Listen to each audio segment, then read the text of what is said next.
The relationship between Emily Blunt and John Krasinski is evidence that you can get your celeb crush if you still think there's hope for you. And, I dunno, Frankie Jonas. Here's some good news. For literally years, John Krasinski was Emily Blunt's biggest fan, some might even say stan, and he later wed her. After 2 children and 2 motion pictures, these two have been together for 15 years and still swoon over each other. We've got you covered with a chronology if you're curious in how they met, what their first date was like, or really anything else. John and Emily first crossed paths in November 2008. While Emily is having supper with a friend, the incident occurs. She said on late night, "My friend goes, 'Oh my God, there's my friend John.' It turns out that John was dining with Justin Theroux when he left Justin and came over to chat to us. He skipped meals. He was just standing there, making me chuckle. They eventually go on a date, but they can't agree who asked whom first. In an interview with The Hollywood Reporter, they got into a heated argument about it before John finally admitted, 'It was me asking for a while and you took some time, and then we finally had a date.' John said to Conan O'Brien, 'On our first date, I made the decision, I'm going to really hit the throttle and bring her to a rifle range. You know what, I'm gonna blow it right away and then that way you don't feel awful.' I was like, I guess I was so confident that I would never end up with her because she'd be like, 'This is ridiculous, I can have anyone, not you.'" The SAG Awards in January 2009 marked Emily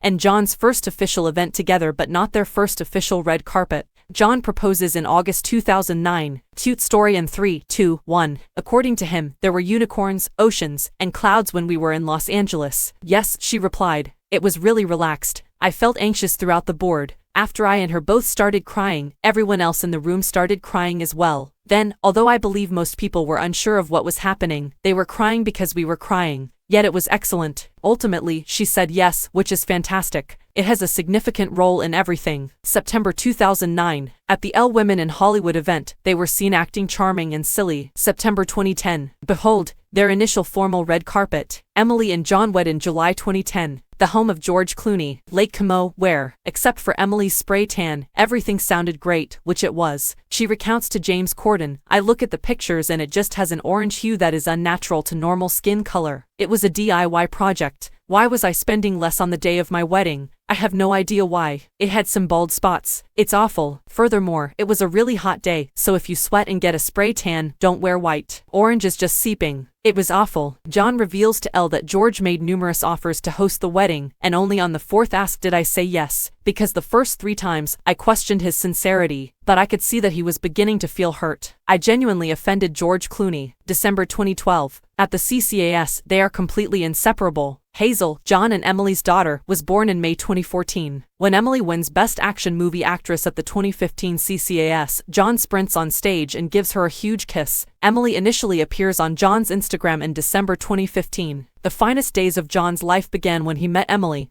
he exclaims in January 2016 to the Daily Beast, adding, "That's the reality, it's not just me saying it because it sounds nice on a card. She's one of the coolest individuals, incredibly talented, gorgeous, and unquestionably superior to me. So all of a sudden, I was able to find someone who appreciated the qualities I loved about myself. She hadn't experienced a lot of my life, and I hadn't experienced a lot of hers, so all of a sudden we were able to do things we enjoyed." John and Emily welcome Violet, their second baby, in late June 2016. No picture this time. The 16th of August. John says in a Glamour interview that he has seen The Devil Wears Prada numerous times and is utterly smitten with it. That movie is one of the few that, if you're channel surfing and you land on that, you have to watch the rest of it. I had seen it before I met Emily since it's always on TV. She stopped over when I didn't know she was coming. Therefore, as she opened, I hurriedly turned the channel. This is embarrassing because I believe we had only been dating for a few weeks at the time. She probably believed I was watching something utterly inappropriate, and I genuinely preferred to keep my viewing of The Devil Wears Prada a secret than to let her know. Later on in our relationship, she inquired as to how many times I had seen The Devil Wears Prada after I said, yes. I then added, "A lot." "What is a lot?" she asked.